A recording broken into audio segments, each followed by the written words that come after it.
ಅಲ್ಲಿ ಲಂಚ ತಗೊಂಡು ACB ಅವರಿಗೆ ಸರಿ, ಅದು ಕರೆಕ್ಟ್ ಅಂತ ನಿನ್ನೆ ಮಾಧ್ಯಮದಲ್ಲಿ ಬಂದ ಮೇಲೆ ನಾನು ಗಮನಿಸಿದೆ. ಅವ್ರು ಈಗಾಗಲೇ ಸಸ್ಪೆಂಡ್ ಮಾಡಿದ್ದೀವಿ.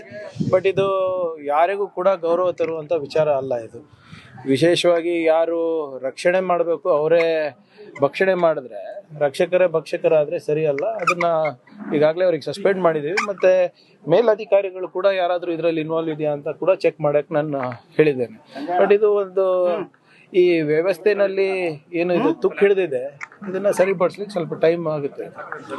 ಇದು ಮೇಲ್ನೋಟಕ್ಕೆ ಒಂದು ಪ್ರಕರಣ ಹೊರಗಡೆ ಬಂದಿರೋದು, ಬಟ್ ಸ್ಟೇಷನ್ ನೋಡಿ ಬೇರ್ ಮಟ್ಟದಲ್ಲಿ ಎಲ್ಲ ಕಡೆ ಏನಾದರೂ ಒಂದು ಇದ್ದೇ ಇರ್ತದೆ.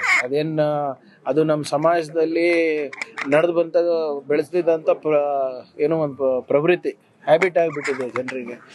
ಆದರೆ ಯಾವಾಗ ನಾವು ಇದನ್ನ ಮೇಲ್ಗಡೆಯಿಂದ ಸರಿಪಡಿಸೋದು ಅಷ್ಟೇ ಅಲ್ಲ, ಬೇರ್ಮಟ್ಟದಿಂದ ಸರಿಪಡಿಸ್ಬೇಕು. ಮಾನ್ಯ ಮುಖ್ಯಮಂತ್ರಿಗಳು ಕೂಡ ಆಗಲೇ ಸೂಚನೆಯನ್ನ ನೀಡಿದ್ದಾರೆ. ಯಾರ ನಾಗರಿಕರಿಗೆ ತೊಂದರೆ ಕೊಡ್ತಾರೆ, ದುಡ್ಡು ಕೇಳ್ತಾರೆ, ಭ್ರಷ್ಟಾಚಾರದಲ್ಲಿ ತೊಡಗಿದ್ದಾರೆ, ಅವ್ರ ಮೇಲೆ ನೇರವಾಗಿ ನಮಗೆ ಕಂಪ್ಲೇಂಟ್ ಮಾಡಿ ಅಂತಾನು ಕೂಡ ಮುಖ್ಯಮಂತ್ರಿಗಳಿದ್ದಾರೆ. ಒಂದು ವ್ಯವಸ್ಥೆಯನ್ನ ರೂಪಿಸ್ತೀವಿ. ಪೊಲೀಸ್ ಸ್ಟೇಷನ್ಗಳಲ್ಲಿ ಇರ್ಬೋದು ಅಥವಾ ನಮ್ಮ ಅಧಿಕಾರಿಗಳು ಯಾರಾದರೂ ಇಂಥ ಅವ್ಯವಹಾರ ಮಾಡಿದ್ರೆ ಅಥವಾ ಜನರಿಗೆ ತೊಂದರೆ ಕೊಡೋದು ಮಾಡಿದ್ರೆ ಅಥವಾ ಏನು ಕರ್ತವ್ಯವನ್ನ ಮಾಡಬೇಕಾಗಿರೋದನ್ನಲ್ಲಿ ಭ್ರಷ್ಟಾಚಾರ ಮಾಡಿದ್ರೆ ಜನರು ನೇರವಾಗಿ ನಮ್ಗೆ ಕಂಪ್ಲೇಂಟ್ ಮಾಡುವಂತ ಒಂದು ವ್ಯವಸ್ಥೆಯನ್ನ ಶೀಘ್ರದಲ್ಲೇ ನಾವು ಜಾರಿಗೊಳಿಸ್ತೀವಿ ನಮ್ಮ ಇಲಾಖೆನಲ್ಲಿ. ಪೊಲಿಟಿಕಲಿ ಅಶೋಕ್ ಅವರು ಇವತ್ತು ಒಂದು ಎಕ್ಸ್ ಖಾತೆಯಲ್ಲಿ ಹಾಕಿರುವಂತದ್ದು ಬೇಲಿನೇದು ಹೊಲ ಮೇಯ್ತಿದೆ, ಆ ಇಲಾಖೆಯನ್ನ ಪ್ರಿಯಾಂಕ್ ಖರ್ಗೆ ಅವರು ನಿಭಾಯಿಸ್ತಾ ಇದ್ದಾರೆ. ಆಮೇಲೆ ದೂರ್ ಕೊಡಿ ಅಂತ ಹೇಳುವಂತ ಶಿವಕುಮಾರ್ ಅವ್ರ ಸರ್ಕಾರದಲ್ಲಿ ಯಾರಿಗೆ ದೂರ್ ಕೊಡಬೇಕು? ಈಗ ನೋಡಿ ಅಪ್ಪ, ನಾನು ಯಾವಾಗ್ಲೂ ಹೊಣೆಗಾರಿಕೆ ಬಗ್ಗೆ ಮಾತಾಡ್ತೀನಿ, ಹೌದಾ? ನಾನು ಹೊಣೆಗಾರಿಕೆ ತಗೊಳಕ್ ರೆಡಿ ಇದ್ದೀನಿ. ಅಂದ್ರೆ ಅವ್ರು ಆಗಿರುವ ಸಂದರ್ಭದಲ್ಲಿ ಏನೇನಾಯ್ತು ತಮ್ಗೆ ಗೊತ್ತಿದೆ. ಅಶೋಕ್ ಅವರು ಇರ್ಬೋದು ಅಥವಾ ಅರ್ಗ ಜ್ಞಾನೇಂದ್ರ ಅವ್ರು ಇರ್ಬೋದು ಅಥವಾ ಬೊಮ್ಮಾಯಿ ಅವ್ರ ಮುಖ್ಯಮಂತ್ರಿ ಇದ್ದಾಗ ಏನೇನು ಹಗರಣಗಳಾಗಿದ್ದು ಅವರೇ ನೇರವಾಗಿ ಹೊಣೆಗಾರಿಕೆನಾ? ಅವರು ಹೋಮ್ ಮಿನಿಸ್ಟರ್ ಇದ್ದವ್ರಲ್ವಾ? ಅವ್ರು ಹೋಮ್ ಮಿನಿಸ್ಟರ್ ಇದ್ದಾಗ ಎಲ್ಲ ಸ್ಟೇಷನ್ ಸರಿಯಾಗಿ ನಿರ್ವಹಿಸ್ತಾ ಇದ್ರ? ಲಂಚ ಅನ್ನೋದು ಇರ್ಲೇ ಇಲ್ವಾ? ಅಂದ್ರೆ ಇವಾಗ ನನಗೆ ಬ್ಲೇಮ್ ಮಾಡ್ತಾ ಇದ್ರೆ ಅವಾಗಿನ ಬ್ಲೇಮ್ ನೀವು ತಗೊಳಕ್ ರೆಡಿ ಇದ್ದೀರಾ?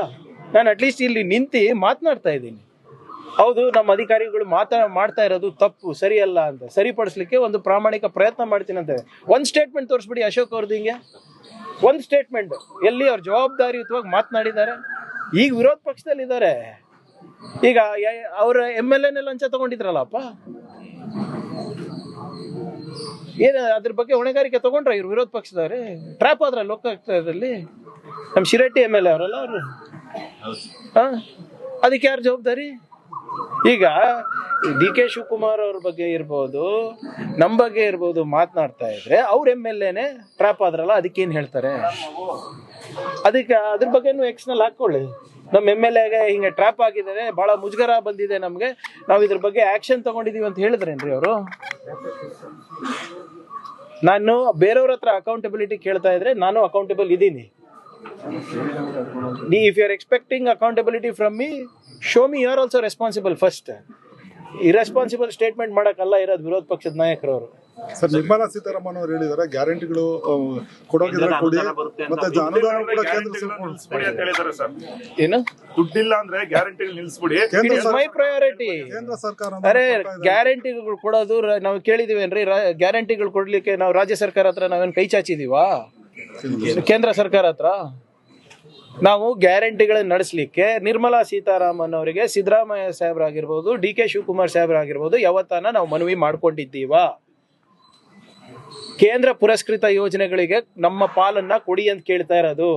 ನಾವೇನು ತೆರಿಗೆ ಕೊಡ್ತಾ ಇದೀವಿ ಅದಕ್ಕೆ ತಕ್ಕಂತೆ ನಮ್ಗೆ ಫಲ ಕೊಡಿ ಅಂತ ಇರೋದು. ನಮ್ಮ ಶ್ರಮಕ್ಕೆ ಬೆಲೆ ಕಟ್ಟಿ ಅಂತ ಇರೋದು ಹೊರತು ನಾವು ಗ್ಯಾರಂಟಿಗೆ ದುಡ್ಡು ಕೇಳ್ತಾ ಇಲ್ಲ. ಮತ್ ನೀವು ಇಷ್ಟೆಲ್ಲ ಹೇಳ್ತಾ ಇರೋರು ಆಂಧ್ರ ಪ್ರದೇಶಿಗೆ ಯಾಕೆ ಹೇಳ್ತಾ ಇಲ್ಲ? 10-15 ಲಕ್ಷ ಕೋಟಿ ರೂಪಾಯಿ ಅವ್ರದ್ದು ಬಾಕಿ ಇರೋದು, ಕೊಡ್ಬೇಕಾಗಿರೋದು. ಮಹಾರಾಷ್ಟ್ರದಲ್ಲಿ ಲಾಡ್ಲಿ ಬೆನ್ ನಿಲ್ಸ್ಬಿಡಿ, ಯಾರು ಬೇಡ ಅಂದಿದ್ದಾರೆ? ಗುಜರಾತ್ನಲ್ಲಿ ಕೊಡ್ತಾ ಇದ್ದೀರಾ, ಮಧ್ಯಪ್ರದೇಶದಲ್ಲಿ ಕೊಡ್ತಾ ಇದ್ದೀರಲ್ಲ, ಅವೆಲ್ಲ ನಿಲ್ಸಿ. UP ನಲ್ಲಿ ಎಷ್ಟು ಸಬ್ಸಿಡಿ, ಎಷ್ಟು ಫ್ರೀ ಬೀಸ್ ಕೊಡ್ತಾ ಇದ್ದೀರಾ? ನೀವು ಕೊಟ್ರೆ ಮಾಸ್ಟರ್ ಸ್ಟ್ರೋಕ್, ನಾವು ಕೊಟ್ರೆ ತೊಂದ್ರೆನಾ ನಿಮ್ಗೆ? ಆಮೇಲೆ ಗ್ಯಾರಂಟಿಗೋಸ್ಕರ ಯಾವತ್ತು ನಾವು ಕೈ ಚಾಚಿದೀವಪ್ಪ? ಕೇಂದ್ರ ಸರ್ಕಾರದಿಂದ ಏನು ನಮ್ಗೆ ಬರ್ಬೇಕಾಗಿರೋದು ಅದು ನ್ಯಾಯಯುತವಾಗಿ ಕೊಟ್ರೆ ಸಾಕಾಗಿದೆ ನಮ್ಗೆ. ಅದೆಲ್ಲ ಕೊಡ್ತಾನೆ ಇದೀವಿ. ಎಲ್ಲಿ ಕೊಡ್ತಾ ಇದ್ದಾರೆ? ಎಲ್ಲಿ ಕೊಡ್ತಾ ಇದ್ದಾರೆ ಸ್ವಾಮಿ? ನಾವು 100 ರೂಪಾಯಿ ಕೊಟ್ರೆ 13 ರೂಪಾಯಿ ಅಷ್ಟೇ ವಾಪಸ್ ಬರ್ತಾ ಇರೋದು. UPಗೆ 300 ರೂಪಾಯಿ ಹೋಗ್ತಾ ಇದೆ, ಮಧ್ಯಪ್ರದೇಶಿಗೆ 300 ರೂಪಾಯಿ ಹೋಗ್ತಾ ಇದೆ. ಅವ್ರಿಗೆ ಕೊಡಬೇಡಿ ಅಂತ ಇಲ್ಲ, ನಮ್ದೇನು 13 ರೂಪಾಯಿ ಇದೆ, ಒಂದು ಮಾಡಿ 30 ರೂಪಾಯಿ ಮಾಡಿ. ಅದರಿಂದ ನಾವೇನು ಮಾಡ್ತೀವಿ, ಒಳ್ಳೆ ಇನ್ಫ್ರಾಸ್ಟ್ರಕ್ಚರ್ ಕಟ್ಟಿಸ್ತೀವಿ, ಉದ್ಯೋಗ ಅವಕಾಶವನ್ನು ಕಲ್ಪಿಸ್ಕೊಡ್ತೀವಿ. ಇವತ್ತು ದೇಶದ ಆರ್ಥಿಕ ಪರಿಸ್ಥಿತಿ ಸುಧಾರಣೆ ಆಗ್ತಿದೆ ಅಂದರೆ ಅದು ನಾವೇ ಕಾರಣ ಅಲ್ಲ, ಕನ್ನಡಿಗರೇ ಕಾರಣ ಅಲ್ಲ. UP ಮತ್ತು ಮಧ್ಯಪ್ರದೇಶದಿಂದ ಏನು ಬರ್ತಾ ಇದೆ ಅಪ್ಪ ಹೇಳಿ ತೋರಿಸ್ಬಿಡಿ ನನಗೆ. ಗ್ಯಾರಂಟಿ ವಿಚಾರದಲ್ಲಿ ಒಂದಷ್ಟು ಗೊಂದಲಗಳು ಶುರುವಾಗಿದೆ. ಒಂದಷ್ಟು ನೀವು ಕೂಡ ಹಿರಿಯರಿದ್ದೀರಿ, ಗೊಂದಲಗಳಿಗೆ ತೆರೆ ಬೀಳುತ್ತಾ ಅಂತ ಹೇಳಿ. ಯಾಕೆಂದ್ರೆ ನೋಡಿ, ಬಹಳ ಸ್ಪಷ್ಟವಾಗಿ ಮಾನ್ಯ ಮುಖ್ಯಮಂತ್ರಿಗಳು ಹೇಳಿರೋದು, ಗ್ಯಾರಂಟಿ ಯೋಜನೆಗಳನ್ನ ನಿಲ್ಲಿಸುವ ಪ್ರಶ್ನೆನೇ ಇಲ್ಲ. Number 1 very clear, guarantees are not going to stop. ಎರಡನೇ ವಿಚಾರ ಏನಂದ್ರೆ, ಅರ್ಹ ಫಲಾನುಭವಿಗಳಿಗೆ ಹೋಗ್ಬೇಕು, ಪರಿಷ್ಕರಣೆ ಆಗ್ಬೇಕು ಅಂತ ಅಷ್ಟೇ. ನೀವೇ ಎಷ್ಟು ಸರಿ ಹೇಳಿದ್ದೀರಾ ನಮಗೆ, ಮಾಧ್ಯಮ ಸ್ನೇಹಿತರು, ಸರ್ ಬೇರೆ ಯಾರಿಗೂ ಹೋಗ್ತಾ ಇದೆ, ಸತ್ತವರಿಗೆ ಹೋಗ್ತಾ ಇದೆ, ಬೋಗಸ್ ಖಾತೆಗಳಿಗೆ ಹೋಗ್ತಾ ಇದೆ, ಅದು ಪರಿಷ್ಕರಣೆ ಮಾಡ್ಬೇಕಲ್ವಾ? ಆಫ್ಟರ್ ಆಲ್ ಇದು ಯಾರು ದುಡ್ಡು? ಜನರ ದುಡ್ಡು. ಜನರ ದುಡ್ಡು ಜನರಿಗೆ ಕರೆಕ್ಟಾಗಿ ಮುಟ್ಟಿಸೋದು ತಪ್ಪ? ಆಮೇಲೆ BJP ಅವರಿಗೆ ಏನಕ್ಕೆ ಆತಂಕ? ಅವರೇ ತಾನೇ ಗ್ಯಾರಂಟಿ ವಿರುದ್ಧ ಇದ್ದಿದ್ದು. ಈ ಗ್ಯಾರಂಟಿ ಪರಿಷ್ಕರಣೆ ಮಾಡ್ತಾ ಇದ್ರೆ ಅವ್ರಿಗೇನ್ ಸಮಸ್ಯೆ ಆಗ್ತಾ ಇದೆ? ಏನಾಗ್ತಾ ಇದೆ ಈಗ, ಸತ್ತಿರೋರ್ದು ತೆಗೀರಿ, ಆಮೇಲೆ ಮಾಡ್ತೀವಿ. ಈಗ ನಮ್ಗೆ ಹೆಂಗ್ ಗೊತ್ತಾಗ್ತದೆ? ಈಗ ಒಂದ್ ಮೆಥಡ್ ಇರ್ಬೇಕಲ್ಲ ಸರ್. ಯಾರು ಬದುಕಿದ್ದಾರೆ, ಯಾರು ಸತ್ತಿದ್ದಾರೆ, ಯಾರು ಟ್ಯಾಕ್ಸ್ ಕಟ್ಟಿದ್ದಾರೆ, ಒಂದ್ ಮೆಥಡ್ ಇರ್ಬೇಕಲ್ಲ. ನೀವು ಅರ್ಜಿಗಳು ಹಾಕಿದಾಗ ನಮ್ಗೆ ಪರಿಶೀಲನೆ ಮಾಡಕ್ ಅವಕಾಶ ಸಿಗುತ್ತೆ. ಬ್ಲಾಂಕೆಟ್ ಆಗಿ ಕೊಡ್ಬೋದು. ಇಲ್ಲಿವರೆಗೂ ಯಾರಾದ್ರೂ ಹೇಳಿದಾರ ನಮ್ಗೆ ಸಿಗ್ತಾ ಇಲ್ಲ ಅಂತ, ಕಟ್ ಆಗಿದೆ ಅಂತ ಹೇಳಿಲ್ಲ ಅಲ್ವಾ? ಈ ಅಭಿಯಾನ ಪ್ರಾರಂಭನೇ ಮಾಡಿಲ್ಲ ನಾವಿನ್ನ. ಅದಕ್ಕೆ BJP ಅವ್ರು ಯಾಕೆ ಆತಂಕ ಪಡ್ತಾ ಇದಾರೆ? ನಿಮ್ಗೆ ಗ್ಯಾರಂಟಿಗಳು ಇಷ್ಟ ಇಲ್ಲ ಅಲ್ಲ, ಫಸ್ಟ್ ನಿಮ್ಮ ಕಾರ್ಯಕರ್ತರಿಗೆ ಹೇಳ್ರಪ್ಪ ಇದನ್ನ ಬಿಡ್ಲಿಕ್ಕೆ, ನಮ್ಗೆ ಬೇಡ, ಸರ್ಕಾರದ ದುಡ್ಡು ಬೇಡ ನಮ್ಗೆ ಅಂತ ಹೇಳಿ.